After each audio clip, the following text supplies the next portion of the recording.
শুধুমাত্র তারেক রহমান এবং বিএনপি সরকারের মাধ্যমে আইনের অনুশাসন প্রতিষ্ঠা করা সম্ভব।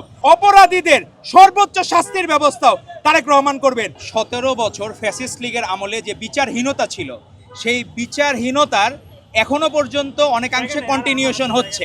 কিন্তু ভবিষ্যতে অপরাধ করার আগে প্রত্যেকবার ভাববে যে রামিসার হত্যাকারীর 19 দিনের মাথায় ফাঁসি হয়েছে এবং সেইখানে অন্যায় করে পার পাওয়ার কোনো সুযোগ আর বাংলাদেশে হবে না। এই সাইকোলজি যখন ডেভেলপ করবে তখন অন্যায়ের হার আস্তে আস্তে শূন্যের কোঠায় চলে আসবে। আপনি দেখেন ইউএসএ ফার্স্ট ওয়ার্ল্ড কান্ট্রি, সেখানেও মসজিদে যে হামলা করে আততায়ীরা, অনেকে বিচ্ছিন্ন ঘটনা ঘটে, এখানেও কিন্তু খুনের ঘটনা ঘটে, এখানে কিন্তু না। তো সাইকোলজিক্যালি যারা পারভার্ট তারা রোগী, সেটার ব্যাখ্যা আলাদা। আর পারস্পরিক দ্বন্দ্বের জন্য অনেক সময় এক পক্ষের সাথে আরেক পক্ষের দ্বন্দ্বের জন্য স্বয়ং ওবায়দুল কাদের থেকে লিগের অজস্র নেতাকর্মীরা বলেছিল যদি আওয়ামী লীগ ক্ষমতা থেকে নেমে যায় তাহলে 10 লাখের উপর মানুষ মারা যাবে, কিন্তু 10টা লোকও মারা যায় নাই। কারণ 5ই আগস্ট আমাদের মাননীয় প্রধানমন্ত্রী জনাব তারেক রহমান বলেছিলেন যদি বিজয়ীর হাতে পরাজিতরা নিরাপদ থাকে তাহলে সেই বিজয় মহিমান্বিত হয়। তো আজকে আমরা মহিমান্বিত বিজয়ের পথে, আপনার কোনো মবকে আমরা পেট্রোনাইজ করবো না। আপনি দেখবেন তোফায়েল আহমেদের জানাজাকে কেন্দ্র করে অনেকে জয় বাংলা স্লোগান দিয়েছেন, কিন্তু সেখানে ন্যূনতম একজনকেও যারা জয় বাংলা স্লোগান কাউকে একটা চরও মারে নাই কেউ। এটাই হচ্ছে সংস্কৃতির পরিবর্তন। তাদেরকে আমরা আইন শৃঙ্খলা বাহিনীর কাছে তুলে দেবো, কিন্তু আইন নিজের হাতে তুলে নেওয়া যাবে না।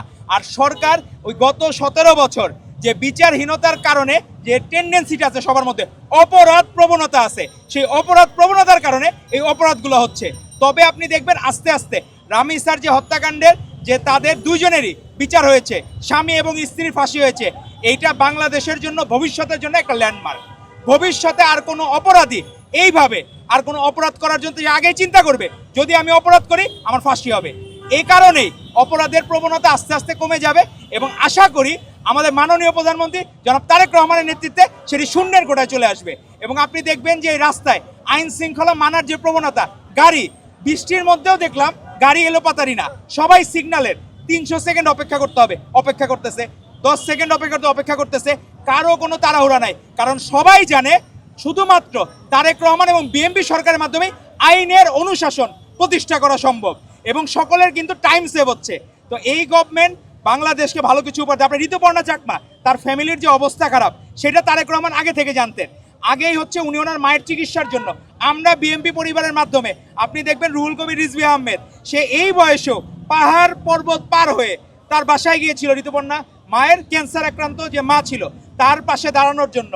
এই তারেক রহমানের বার্তা নিয়ে, মাননীয় প্রধানমন্ত্রীর বার্তা নিয়ে আগেও গভর্নমেন্ট ফর্ম করার আগেও আজকে সেই ঋতুপর্ণার জন্য গৃহ নির্মাণের অর্থের ব্যবস্থা করে দিলেন আমাদের মাননীয় প্রধানমন্ত্রী জনাব তারেক রহমান। তো গুণের কদর, মেধাবীদের কদর তারেক রহমান করবেন, আর অপরাধীদের সর্বোচ্চ শাস্তির ব্যবস্থাও তারেক রহমান করবেন। এই জন্যই হচ্ছে যে হলো শিষ্টের পালন দুষ্টের দমন, সেটাই হচ্ছে আমাদের মাননীয় প্রধানমন্ত্রী জনাব তারেক রহমানের মূলনীতি।